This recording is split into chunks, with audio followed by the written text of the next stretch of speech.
si votre père s'est arrêté au cours moyen 1, a fait ses études jusqu'au cours moyen 1, et que vous obtenez le bac, vous voulez faire une orientation académique et professionnelle, vous lui demandez conseil sur votre choix de filière?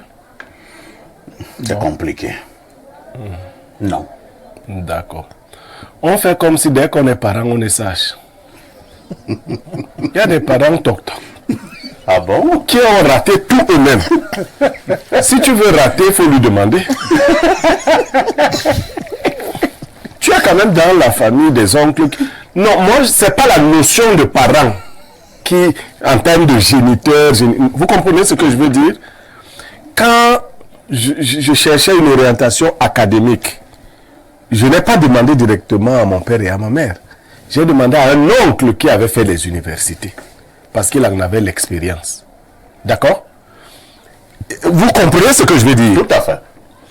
Vous êtes avec vos parents, vous voyez bien que votre maman est une mauvaise épouse, que votre papa a échappé à plusieurs AVC. Vous le voyez, qu'il a seulement la peau dure. Comment c'est à elle que vous pensez quand vous voulez trouver une épouse? Elle aussi va vous donner une femme qui va vous donner l'AVC. Vous savez que... Donc, c'est pas ça. Quand on est en salle de classe, il y a des élèves un peu stupides. Si on est un jeune con, on devient un vieux con. Il ne faut pas que les gens croient que dès qu'ils sont parents, ils ont la capacité d'orienter. Ils ont l'expérience. Tous les vieux ne sont pas expérimentés. Beaucoup de personnes sont perdues aujourd'hui pour avoir seulement écouté les conseils de leurs parents.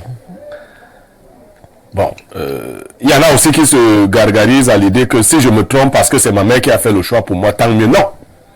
Je voudrais encore mieux assumer un mauvais choix moi-même que d'assumer le choix de quelqu'un d'autre. C'est ce que je voulais planter comme décor. Il faut être suffisamment lucide. Le mariage est une entreprise assez difficile.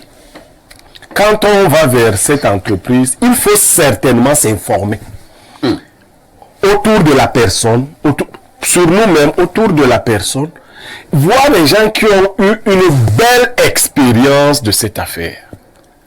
Eux, ils peuvent nous donner des conseils. Avant, l'Afrique organisait un certain nombre de rituels autour. On regardait si c'était vraiment votre épouse. Aujourd'hui, les gens le font de moins en moins. Les critères qui nous poussent à... On faisait quoi? C'est que les Bassa appellent l'Ongambi? Oui, on faisait l'Ongambi pour savoir si c'était votre épouse. Aujourd'hui, les critères qui nous poussent à nous mettre ensemble sont souvent très artificiels. Elle est très jolie. Ces scènes sont encore debout. Mais Blériot, ce sont de bons critères. Oui, mais... Est-ce que non, on doit aller prendre une femme qui ne vous plaît pas? Quand une femme commence à t'insulter, oui. Elle devient laide à tes yeux.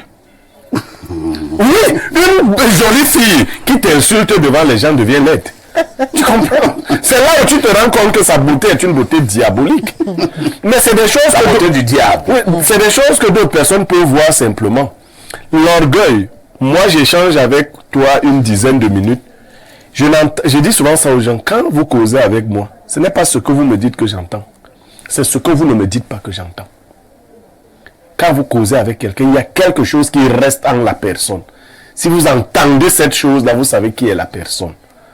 Donc, il faut vous rapprocher des gens expérimentés. Si je vous dis que votre femme, si est orgueilleuse, vous me direz, ah non, parce qu'elle se joue de vous. Vous n'avez pas cette capacité, cette perspicacité qui vous permet de voir au-delà de ce qu'on vous montre.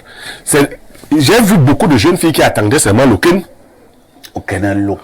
Le jour où on lui a mis ça, elle se retourne voir ses copines et dit, je vais lui montrer. Voilà ça finalement, non. Je vais lui montrer. Il y a une chanson. Voilà. Je m'en fous des belles mains. Aucun look. J'ai d'ailleurs suivi un couple. Heureusement, c'était à la mairie de Yaoundé 5. Après le mariage, la belle famille lance cette chanson. J'adore, c'est ça un truc. Non, le mari demande à son épouse, mais qu'est-ce que tes soeurs chantent là? Je m'en fous des belles, mais ma mère vous a fait quoi? Arrêtez ça! Donc, faites attention, les yeux de l'amoureux sont souvent aveuglés. Il faut regarder, il faut faire regarder par d'autres yeux qui ne sont pas obnubilés comme les vôtres. Est-ce que nous écoutons même quand on nous dit que c'est mauvais? En général, moi, je donne des conseils à ceux qui demandent des conseils. Je ne force pas les gens à prendre les conseils ici.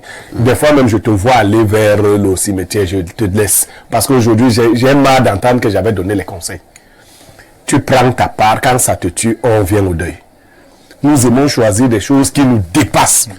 Tu vois une jeune dame qui est dispendieuse, elle aime utiliser l'argent. On te dit que ici, la fille, si tu ne peux pas investir avec elle, tu dis que c'est parce que tes parents ne veulent pas connaître la modernité, parce que les aînés ne veulent... Non, on l'a vu. On est jaloux. Ce qu'elle ne te montre pas, d'autres le voient. Donc, il faut interroger des gens expérimentés, il faut prendre du recul. Maintenant, est-ce que le fait que les gens nous donnent des conseils est déterminant? Ça apporte ce que ça apporte. Nous décidons finalement nous-mêmes. Ce que vous avez choisi, il faudra l'assumer le moment venu.